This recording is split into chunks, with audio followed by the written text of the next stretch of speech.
Hello students and my dear friends, I am Dr. Shalini Shukla and today is 11th of June 2020 Thursday. So let's start with Economic Times analysis. Article number 1 on front page is now TPG looks to join Geo Juggernaut with $1 billion bet. After the 7 strategic alliances, now Geo platform is have a active discussion with US-based TPG Capital. In that, US-based TPG Capital is looking forward to invest approximately $1.5 billion in technology company or technology commerce company of India. And if this deal happens, TPG would join bulge bracket American private equity peers just like KK, Silver Lake, General Atlantic and other companies. TPG is an investor in several top global technology firms just like Uber, Airbnb, SurveyMonkey, and now TPG is looking forward to join hands with Reliance Jio. Currently, deal is expected to be nearly $1.12 billion, but the experts are saying that it could be as high as $1.5 billion. TPG Capital is primarily known for its leverage buyouts.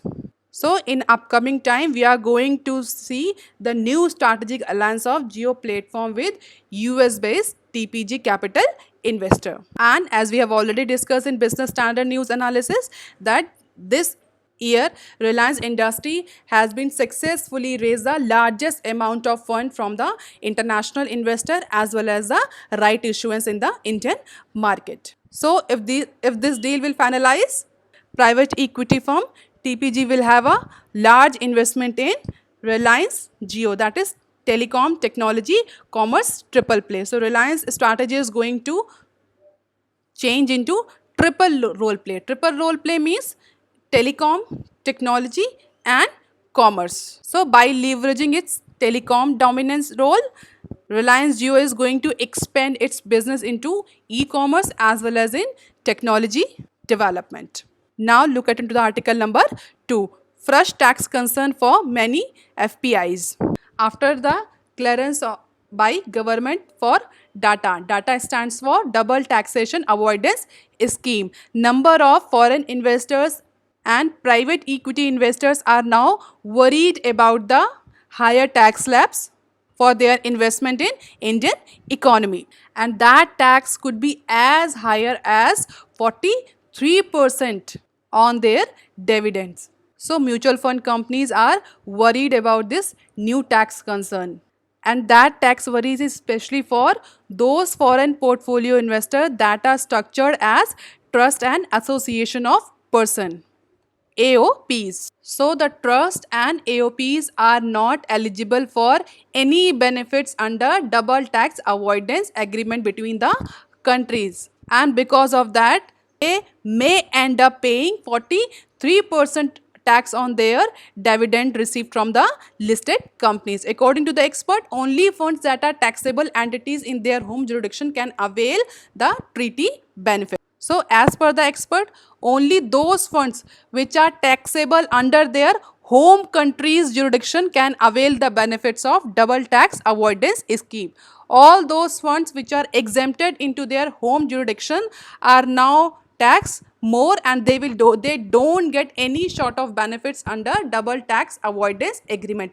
In business standard, we have already discussed what is double tax avoidance agreement. So now in comment section you will write me what is double tax avoidance agreement and why countries go for this sort of agreements, and how many data agreements country India has with other countries. And if we talk about the US, Singapore, Mauritius, Ireland, so in these countries trust and AOPs are not considered as taxable entities. So if they are not considered as taxable entities into their home country, they will now tax on in their host country, and that tax could be 40% to 43%. According to industry estimates, about 40% of the FPI in India have been set up as trust while 10% as AOPs.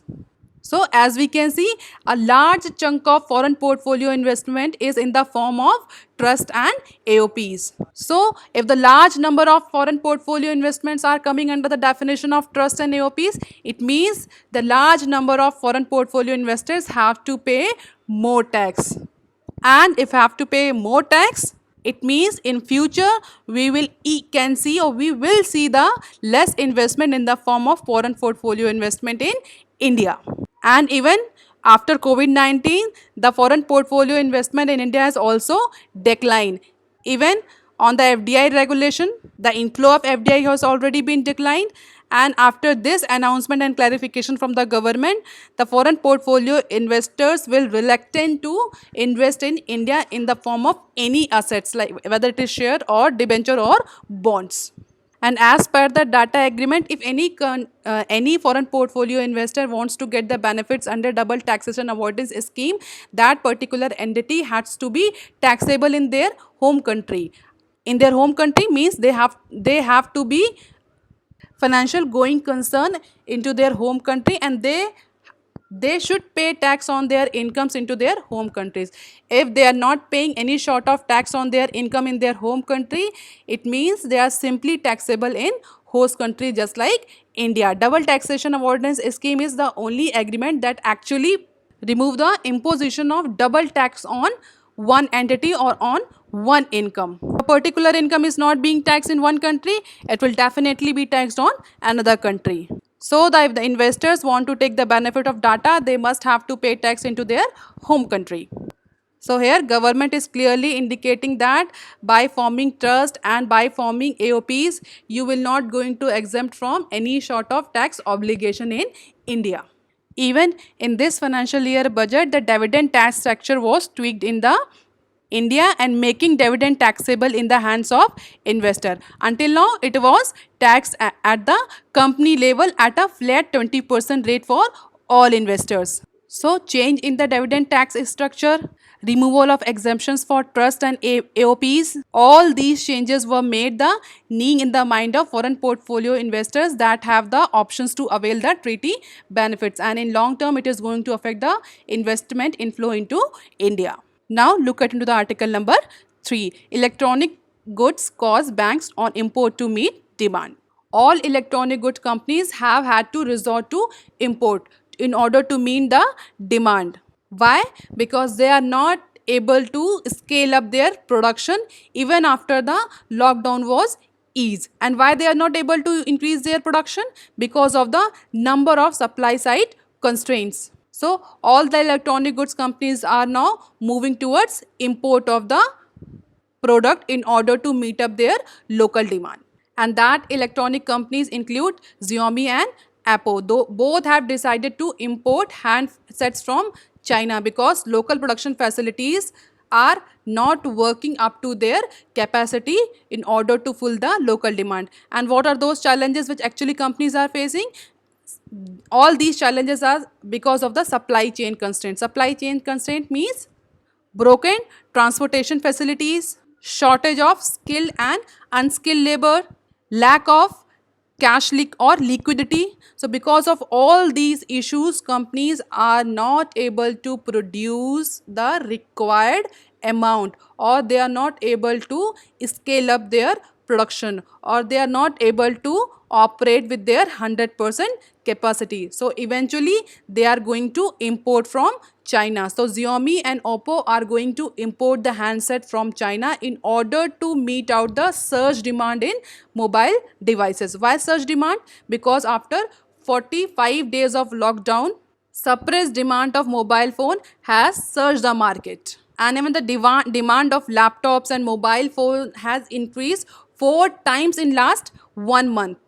Companies like Oppo and Xiaomi is expecting to reach their pre-COVID level of production by August. So in order to fulfill the demand, they have to land up to the import from China. However, companies are saying that under the new production linked scheme, companies are going to expand their capacity in upcoming time in order to increase the export from India and take the benefits of PLI scheme, as well as to avoid the high import duties on mobile phone. If companies will import, they will have to pay high import duties on mobile set. That may eventually leads to the hit in the mobile phone prices in upcoming months. So in upcoming months, we can see the price hike in the mobile devices, especially in case of Oppo and Xiaomi. So in import dependent categories, just like laptop and dishwashers, companies have to pay high import duty. Then too, they are going to import from Chinese manufacturer in order to meet out the 4 times higher demands in past few weeks. Company has cited non-availability of the migrant labor, closure of plants due to the coronavirus infections, and inability to scale up productions due to the distancing norms within plants. All these reasons were cited by the expert or the company for going for this export. So if these companies are actually resorting for importing the mobile handset from other markets, so this is negatively affecting the Atmanirbhar Bharat scheme of government of India. But companies are clearly saying that by August they will be able to resume their normal operation, and after August they will go for expansion in order to meet out the demand. So that's all for today's discussion. Students, please be aware that here I am doing only front page news analysis. I am not going for complete newspaper analysis. So for complete paper, you can go through with the Economic Times. And even if we see, maximum news are covered by Business Standard, so repetition of the news is not going to help you. That's why I always try to make this video very short and try to cover only those news which are actually not being covered in Business Standard news analysis. So that's all for today. If you like, please share and subscribe. Thank you.